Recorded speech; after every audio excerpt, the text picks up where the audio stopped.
তাহলে একটা video phone করতে পারেন তো, এই কেমন 24 মিনিট থাকে স্যার, কথা বলো বলে বলেন যে ভিডিও দেখিয়ে এটা 24 মিনিট থাকে স্যার, ক্লাস না থাকে স্যার। হ্যালো, দেখা দরকার। উৎস কে তুমি? তোমার ভিডিও ওপেন করো দেখি। হ্যালো, তুমি কি আমার কথা শুনতে পাচ্ছ না?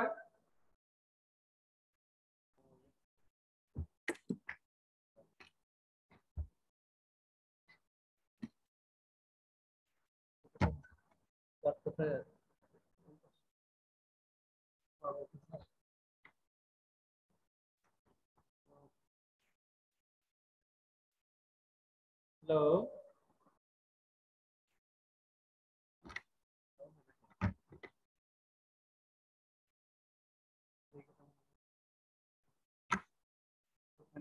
আপনি? না।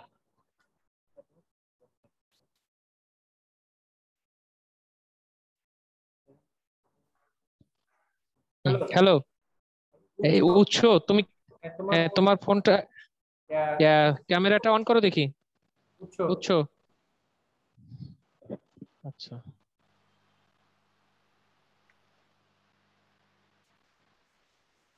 এই যে এক বুঝছেন, এই খুব বিরক্তি করে, একেবারে অনলাইন নাই খুলতে এই আগে বাড়ায়।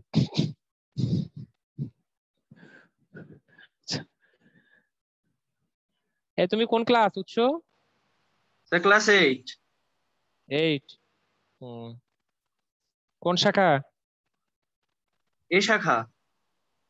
এ শাখা। ক্লাস রোল কত তোমার? 18। 18। কেমন আছো তুমি? আলহামদুলিল্লাহ ভালো আছি, আপনি কেমন আছেন? আছি, ভালো আছি। এই নয়ন, এখানকার বইটা কি হলো? নয়ন,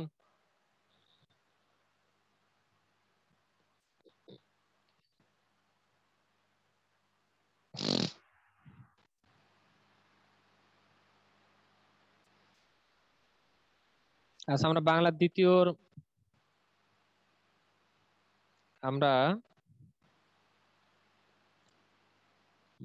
দ্বিতীয় দেখবো আজকে।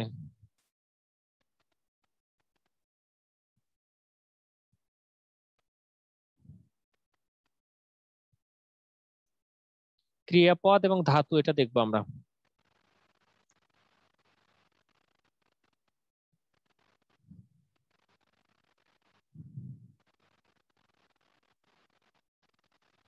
তাহলে ক্রিয়াপদ মূলত বলা হয় যেটা দ্বারা কাজ করা হয়, সেটা হলো আমাদের ক্রিয়াপদ। যা দ্বারা কোনো কাজ করা হয় সেটা হচ্ছে আমাদের ক্রিয়াপদ।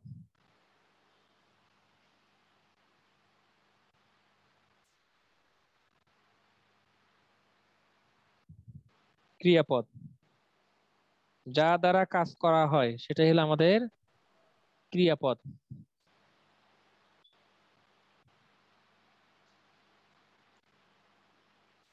যেমন আমরা একটা এক্সাম্পল লিখলাম, সে ভাত খায়,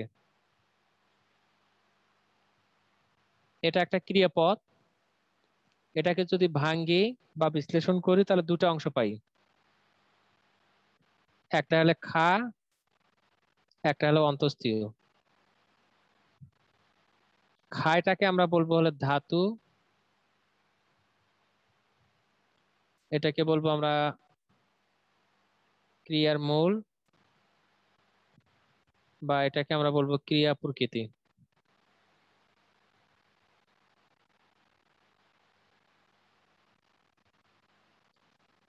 আর অন্তস্তীয়টা হলো আমাদের বিভক্তি। এবং বিভক্তি দুই ধরনের হলো, এটা কোন ধরনের বিভক্তি হবে? এটা হবে ক্রিয়া বিভক্তি। তাহলে ধাতুর সঙ্গে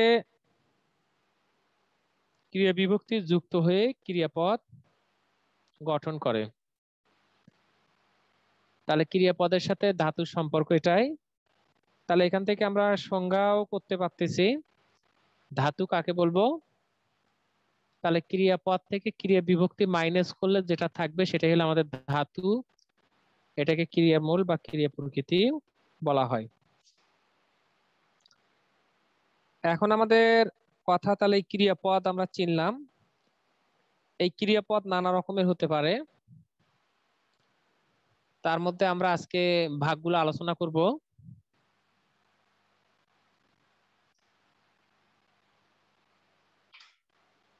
সে আলোচনার মধ্যে আমরা দেখব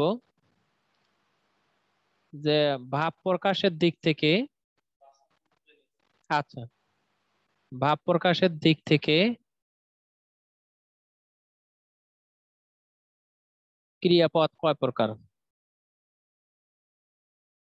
ভাব প্রকাশের দিক থেকে ক্রিয়াপদ হলো দুই প্রকার, একটা সমাপিকা আর একটা হলে অসমাপিকা।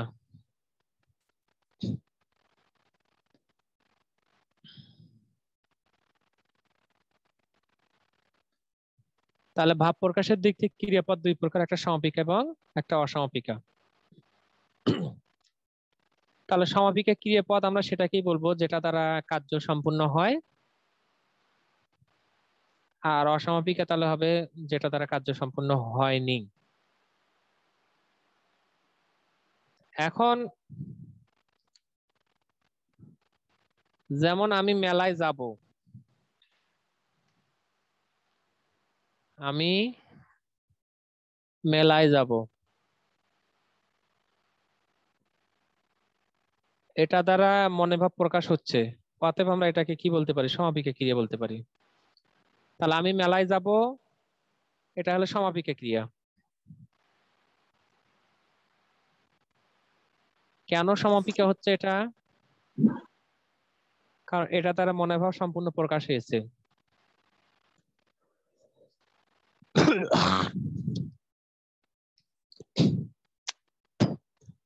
আর যদি আমরা বলি আমি মেলায় গিয়ে,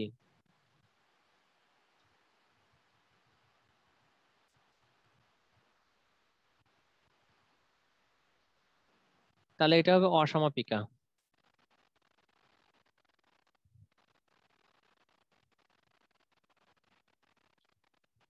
এটা অসমাপিকা ক্রিয়া, কারণ এটা দ্বারা কিন্তু এখনো মনোভাব সম্পূর্ণ প্রকাশ হয়নি।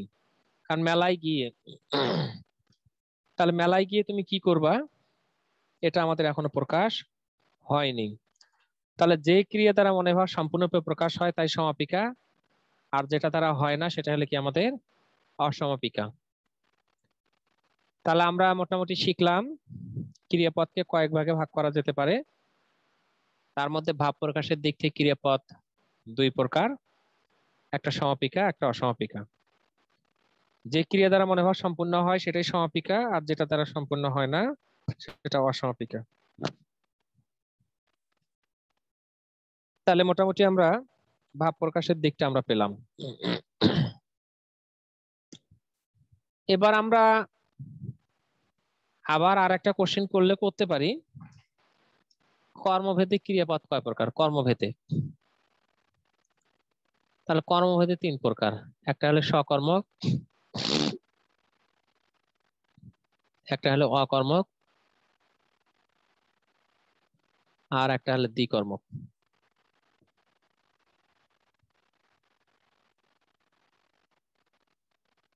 তাহলে কর্মভেদে ক্রিয়াপদ হলো তিন প্রকার, সকর্মক, অকর্মক এবং দ্বিকর্মক। এখন সকর্মক কাকে বলবো আমরা? যার কর্ম আছে সেই হলো সকর্মক। ওই কারণে আমরা বলতে পারি কি কর্মপদ যুক্ত ক্রিয়াই কি, তাহলে কর্মপদ যুক্ত ক্রিয়াই কিন্তু সকর্মক। আর যার কর্ম নেই সেই হলো আমাদের অকর্মক। আর যার কর্ম দুটি আছে সে হলে কি দ্বিকর্মক। তাহলে আমরা এখানে একটা সংজ্ঞাগত কোশ্চেন করতে পারি, কর্মপদ যুক্ত ক্রিয়াই কি, তাহলে আমরা বলবো হলে সকর্মক। এখন সকর্মক এবং অকর্মক আমরা কিভাবে চিনবো সেটা আমরা দেখবো। তাহলে আমরা ইংরেজিতেও অবজেক্ট বের করা জানি,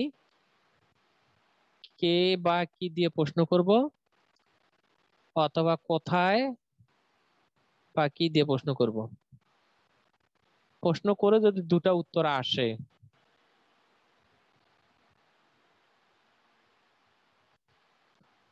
তাহলে আমরা বলবো সকর্মক। দুটো উত্তর আসলে সকর্মক। আর যদি না আসে,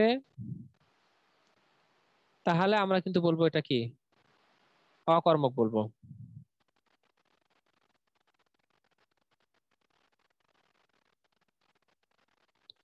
এখন আমরা যেমন এক্সাম্পল দেখব,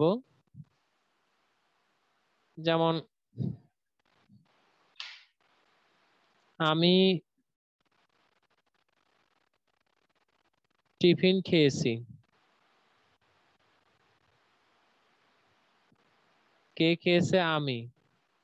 কি খেয়েছি? টিফিন। অতএব আমরা এটাকে সকর্মক বলবো। কিন্তু এটাকে যদি আমরা একটা বিভক্তি যোগ করি, আমি টিফিনে খেয়েছি, কে খেয়েছে? আমি। কি এর উত্তর নেই। অতএব বুঝতে হবে এখানে কি আছে, অকর্মক আছে। তাহলে কর্ম থাকলে সকর্মক, না থাকলে অকর্মক।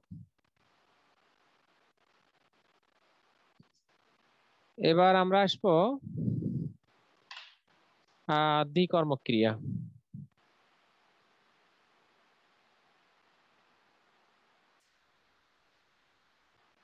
কোনটা? যার কর্ম হলে দুটো, কর্ম দুটো আছে। তাহলে সেই কর্মগুলোর মধ্যে আবার একটা হবে ব্যক্তিবাচক, আর একটা হলে বস্তুবাচক। তাহলে দ্বিকর্মক ক্রিয়ায় কর্ম থাকে দুটো, একটা ব্যক্তিবাচক, একটা বস্তুবাচক। তা এখন এখানে আমরা একটা এক্সাম্পল দেখলে দেখতে পারি, যেমন তিনি আমাকে বই দিয়েছেন।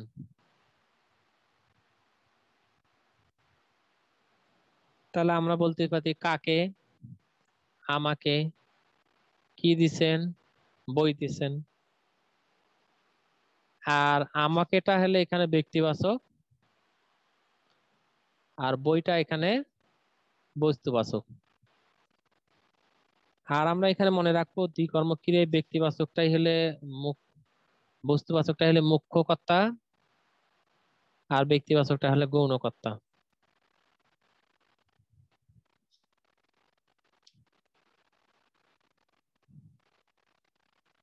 তাহলে এই মোটামুটি আমাদের দ্বিকর্মক ক্রিয়া আমরা চিনলাম। তাহলে কর্মভেদে ক্রিয়াপদ আমরা তিনটা চিনলাম, ভাব প্রকাশের দিক থেকে দুটা চিনলাম।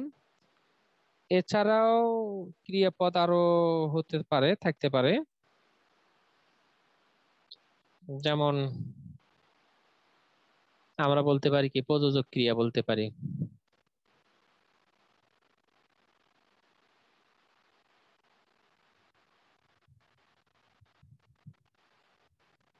প্রযোজক ক্রিয়া বলতে পারি। তাহলে প্রযোজক ক্রিয়া আমরা বলবো যে ক্রিয়া অন্যের দ্বারা পরিচালিত হয়। যে ক্রিয়া অন্যের দ্বারা পরিচালিত হয় সেটাকে আমরা প্রযোজক ক্রিয়া বলবো। যেমন শিক্ষক ছাত্রকে পড়াচ্ছেন। তাহলে এখানে শিক্ষক কাজটা করতেছে ছাত্রের মাধ্যমে, অর্থাৎ শিক্ষক এখানে প্রযোজক, ছাত্র হলে প্রযোজ্য, আর ক্রিয়াটা হলে প্রযোজক ক্রিয়া।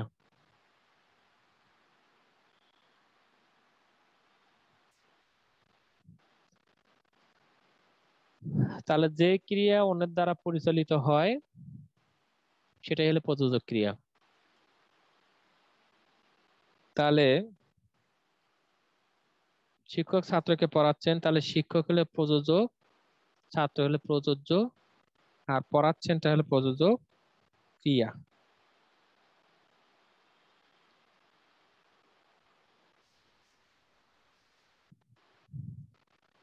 তাহলে যে ক্রিয়া অন্যের দ্বারা পরিচালিত হয়, যেমন সাপুড়ে সাপ খেলা খেলায়,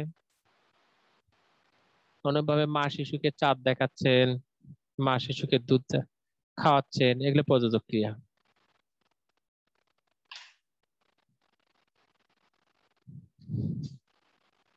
এখন আমরা আসবো কর্মবাচ্যের ধাতু।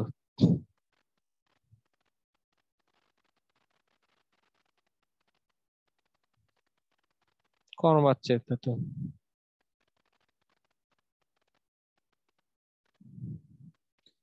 না, কর্মবাচ্য নয়, যৌগিক ক্রিয়া।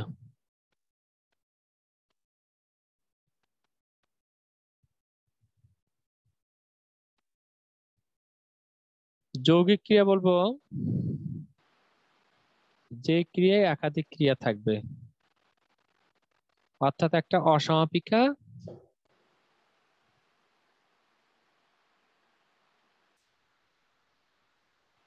আর একটা সমাপিকা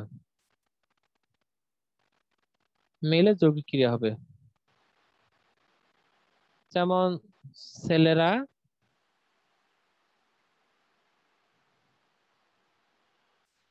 হেসে উঠলো,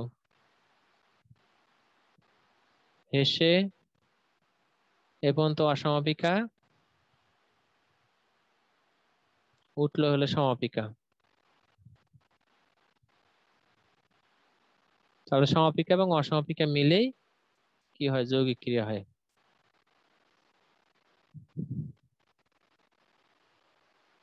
ছেলেরা হেসে উঠলো, অনুভবে সাইরেন বেজে উঠলো, এটা অসমাপিকা ক্রিয়া, না যৌগিক ক্রিয়া। বৃষ্টি থেমে গেল, এগুলো সবই যৌগিক ক্রিয়া। 4টা বাজলে স্কুলে ছুটি হবে, এগুলো যৌগিক ক্রিয়া। তাহলে যৌগিক ক্রিয়া সবসময় অসমাপিকা এবং সমাপিকা মিলে যৌগিক ক্রিয়া গঠন করে। সে পাশ করে গেল, এটাও যৌগিক ক্রিয়া। তাহলে আমরা ক্রিয়াপদ মোটামুটি জানলাম, যা দ্বারা ক্রিয়া সম্পূর্ণ হয়, কাজ করা হয়, তাই হলে ক্রিয়াপদ। ক্রিয়াপদকে কয়েক ভাগে ভাগ করা যায়। যেমন আমরা যদি বলি ভাব প্রকাশের দিক থেকে ক্রিয়াপদ কয় প্রকার, তাহলে বলবো 2 প্রকার, সমাপিকা, অসমাপিকা। আবার বলতে পারি যে ক্রিয়া দ্বারা কার্য সম্পূর্ণ হচ্ছে সেটা সমাপিকা, আর অসম্পূর্ণ থাকলে অসমাপিকা। এরপরে আমরা আসবো কর্মভেদে ক্রিয়াপদ কয় প্রকার। তাহলে কর্মভেদে ক্রিয়াপদ 3 প্রকার। কি কি? সকর্মক, অকর্মক, দ্বিকর্মক। সকর্মক হলে যার কর্ম আছে, অকর্মক হলে যার কর্ম নাই, দ্বিকর্মক হলে যার 2টা কর্ম আছে। প্রযোজক ক্রিয়া যে কেউ অন্যের দ্বারা পরিচালিত।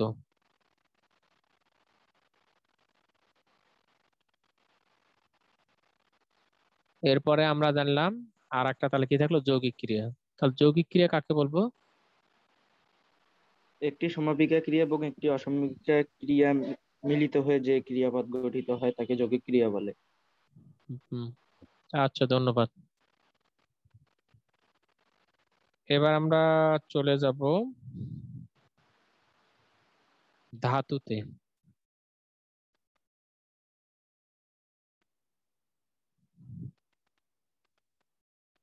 এবার আমাদের আলোচনা হলো ধাতু।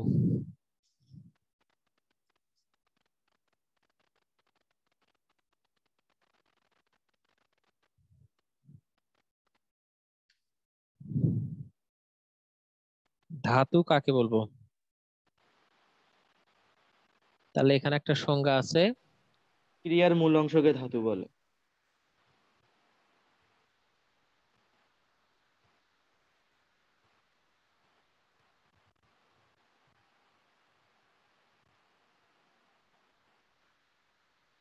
এইটা এটা আমরা দেখাতে পারি, যেমন এটা ভাঙলে দুটো অংশ পাওয়া যায়, একটা খা, এটাই আমাদের ক্রিয়ার মূল, এটাকে আমরা বলবো ধাতু, এটাকে বলবো ক্রিয়া প্রকৃতি।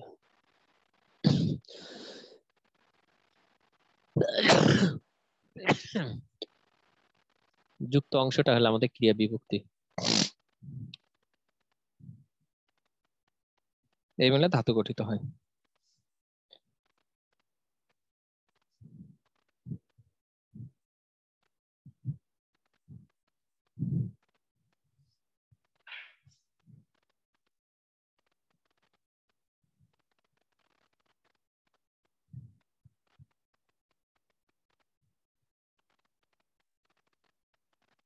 ধাতুর প্রকারভেদ 3 প্রকার।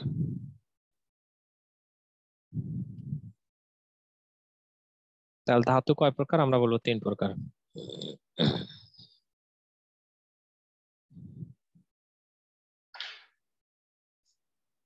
এবার 1 নাম্বার হলে মৌলিক বা সিদ্ধ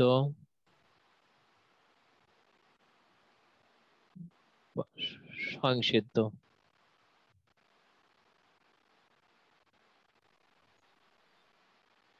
সাধিত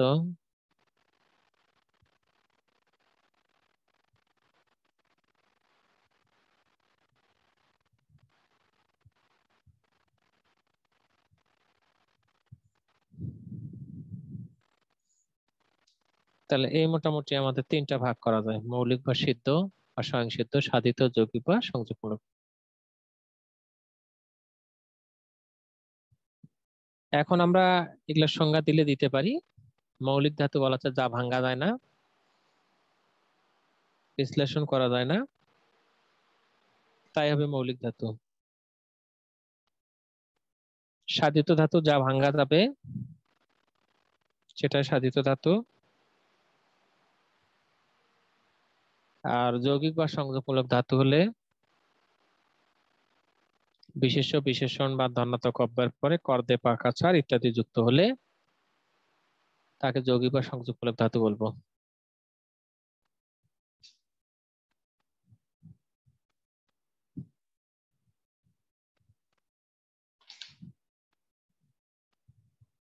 কর, দেখ, বল, শুন এগুলো হলো মৌলিক ধাতু।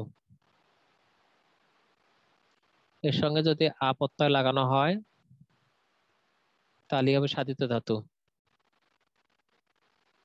ওই জন্য যে ধাতুকে ভাঙা যায় বা বিশ্লেষণ করা যায় তাই হলো সাধিত ধাতু।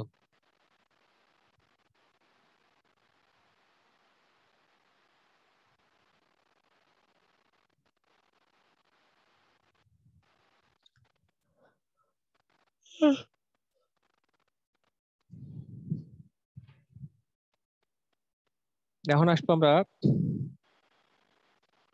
যৌগিক বা সংযোগমূলক ধাতু আসবো।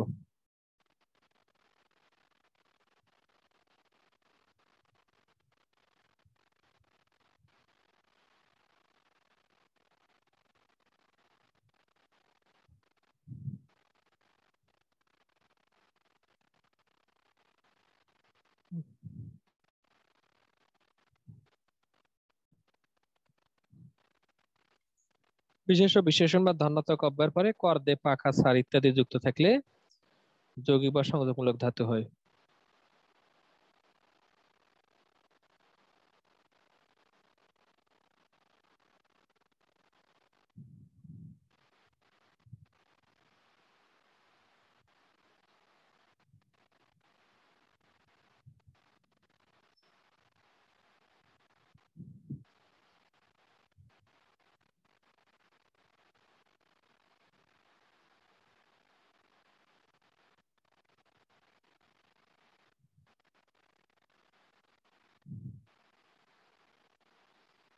তাহলে বিশেষ্য, বিশেষণ বা ধনাত্মক অব্যয়ের পর কর্দে পাখা ছাড় ইত্যাদি যুক্ত থাকলে এগুলোকে আমরা যৌগিক বা সংযোগমূলক ধাতু বলি।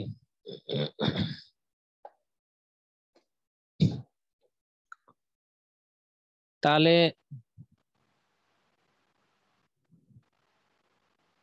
মোটামুটি আমরা ধাতু ক্রিয়াপদ আমরা জানলাম। এই ক্লাসগুলো একাধিকবার নেওয়া হলো, আর তোমরা বাসায় একটু ভালো করে দেখিও।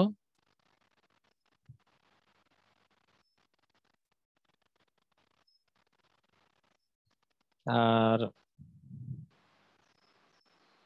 আমার কথাগুলোর সঙ্গে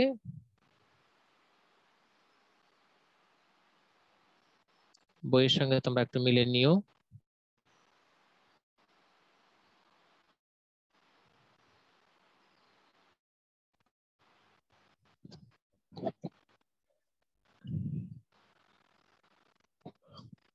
কোভিড পরিস্থিতিতে আমাদের এখনো শেষ হয়নি, এই পরিস্থিতি কতদিন চলবে সেটাও আমাদের অনিশ্চিত।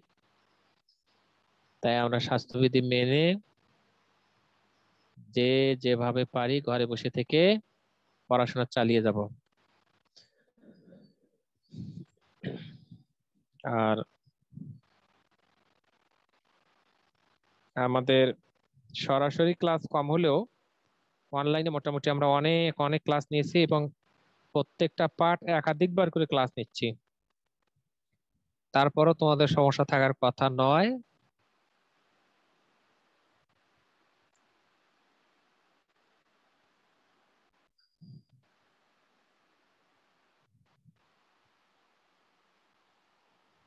তো ঠিক আছে, তাহলে তোমাদের